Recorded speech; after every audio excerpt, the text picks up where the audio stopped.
दोस्तों मैंने सोचा एक क्विक अपडेट आपके साथ शेयर करूं। ये मेरी न्यूजीलैंड वाइट की फ़ीमेल है और ये देखें नेस्ट बना रही है, ठीक है ना। ये कितनी मेहनत कर रही है। ये 15 तारीख को मैंने क्रॉस कराई है, वो भी चीखते हुए।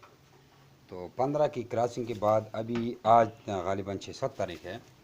इसको ज़रा गौर से देखें, ये नेस्ट बना रही है, लगी हुई है।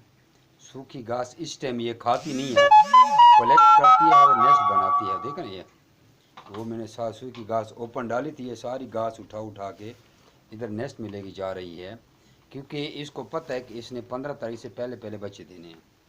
तो ये देखें लगी हुई है और ये इसको बड़े खूबसूरत अंदाज में नेस्ट बनाएगी। इस टाइम ये जो फीमेल होती है वो घास खाती नहीं है, वो घास सूखी घास जितनी भी देगी उसका नेस्ट बनाएगी। तो हम उसको खुराक के लिए ये चीज़ें देती हैं, दाना पानी वगैरह। ये आप लोगों के शेयर किया था।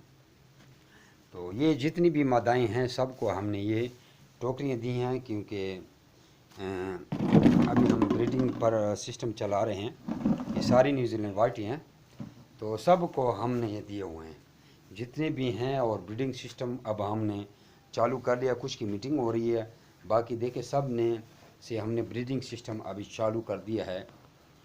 जितनी भी मादाएँ हैं, तो ये अब इंशाल्लाह फिर रैबिट इंडस्ट्री में बनिस का तहलका मचाने जा रहे हैं। इंशाल्लाह कैलिफोर्नियन की बनिस भी आपको देंगे।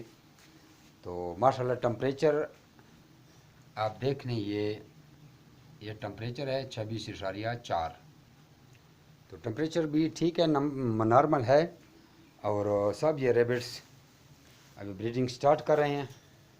तो वो वाह को मैंने बताना था कि ये इस तरह लगी रहती है। देखो ना, ये